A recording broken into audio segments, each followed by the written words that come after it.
Hello, this is Assessment 5 for Mr. Wu's BIM class for fall 2018.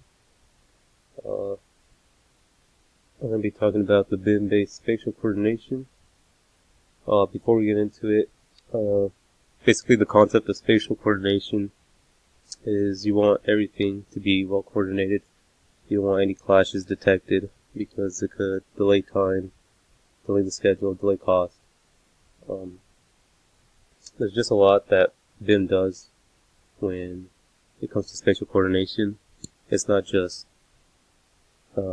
detecting clashes, but it's also detecting how far you have to be from another object, such as within drywall. You want to have enough room, so in case there's a replacement for something structural, like a hand, you can replace it.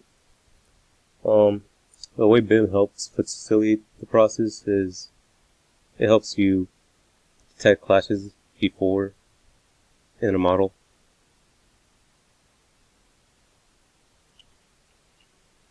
The assembly approach for the BIM coordination comes down to knowing how far each model has to be from another.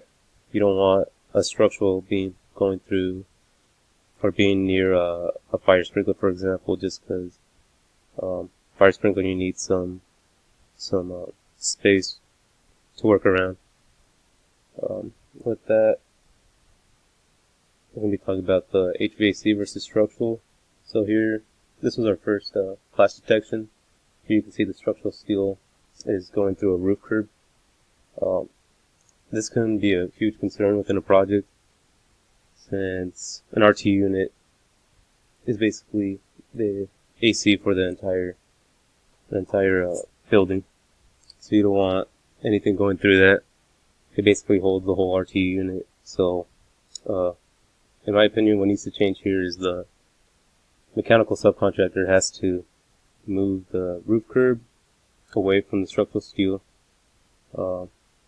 In this case, I wouldn't say the structural steel guy should move his beam, just because you don't want any structural integrity to be played with. For example, if you move this just a foot over, it can mess up the whole integrity within this part of the building. So, in my opinion, the RT unit curve should be moved over a little to the left. This is the second HVAC versus structural clash. Here you can see the HVAC pipe is going through a steel panel.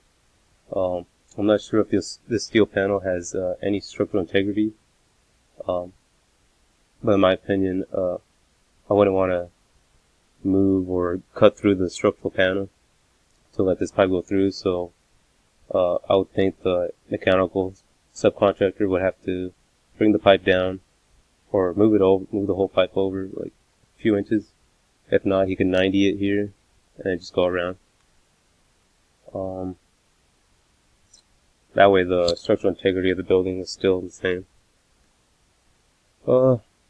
This is the plumbing versus structural clash. Here you can see there's an anchor inside the steel beam. I would think the plumbing subcontractor would be responsible for this, just to move it over, not get in the way of the structural beam.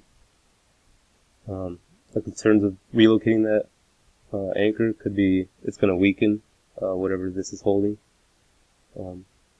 But I just think it's just a mistake by the designer. So I'm pretty sure moving the anchor won't be any issue. And then the last plumbing versus structural clash detection was, you can see here the plumbing pipe through the beam is going through this part. In my opinion, this looks like a roof drain, so I don't think it's a huge plumbing issue. And I don't think it would be wise to tell the structural steel subcontractor to change the type of beam this is so the roof drain can go down. So if the roof drain, or if the plumbing subcontractor could just find a way to move or to relocate this roof drain, I would think that would be the best decision. And with that, that's the end of the BIM spatial coordination model.